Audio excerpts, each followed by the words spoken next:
আসসালামু আলাইকুম প্রিয় দর্শক, আপনাদেরকে নিয়ে আসছি পেঁয়াজের বীজের জমিতে এবং ঢ্যামনা পেঁয়াজ তুলছে সেটা দেখাতে। প্রিয় দর্শক, পেঁয়াজের বীজ তৈরি আবারটি অনেক ভালো এবং অনেক লাভজনক। এই আবারটি আপনারা যদি করতে পারেন তো অনেক লাভজনক হবেন। তবে হ্যাঁ, এটা করার আগে আপনি আপনাদের গ্রামের ডিলারদের কাছ থেকে পরামর্শ নেবেন বা কৃষি অফিসারদের কাছ থেকে পরামর্শ নেবেন, নিয়ে আবারটি করতে যাবেন। কিছু কিছু নিয়ম কানুন আছে, সেটা মেনে চললে আপনার যে পেঁয়াজের বীজের আবারটি অনেক ভালো হয়। তবে আপনাদেরকে অনুরোধ থাকবে, আপনি হঠাৎ করে নিজের পরামর্শে আবারটি করতে যাবেন না, কিছু জানা লোকের কাছে পরামর্শ নেবেন। তো আমি কিছু স্প্রের কিছু নিয়মকানুনগুলো আমি বলে দিই। এই যে পেঁয়াজের এই যে ফলটা, এগুলো ভালো রাখার জন্য বা হচ্ছে আপনার এই যে পেঁয়াজের ফল লাগানোর আগে এই সারগুলো এগুলো দিতে হয়।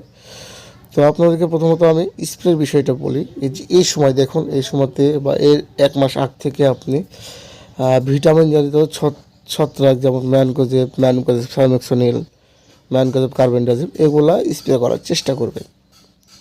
আরেকটা বিষয় বলে রাখি, এই যে পোলটা দেখবেন আপনার নিচু হয়ে থাকবে, কালো কালো দাগ হয়ে থাকবে, এটা হলো পচন। এটার জন্য তাড়াতাড়ি আপনি অ্যামিস্টার টপ বা নাটিভো গ্রুপের ছত্রাকনাশক ব্যবহার করবেন। এটা কিন্তু সেচের পরে হয়ে থাকে, তো এটা আপনারা খেয়াল রাখবেন। এটা হচ্ছে বোঝা যায়।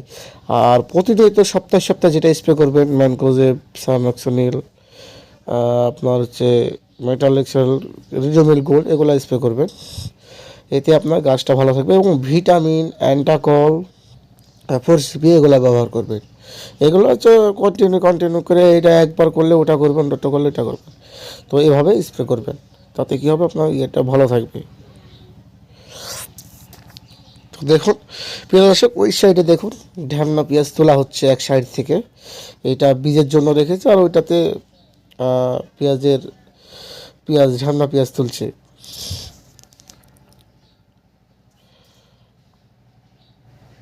তো একসঙ্গে আমি দুইটাই দেখালাম, ঢ্যামনা পেঁয়াজ তুলছে, এদিকে বীজের জমি, দুইটাই দেখালাম। তো প্রিয় দর্শক, আপনাদের ভিডিওটি ভালো লাগলে একটা লাইক করবেন এবং সাবস্ক্রাইব করবেন।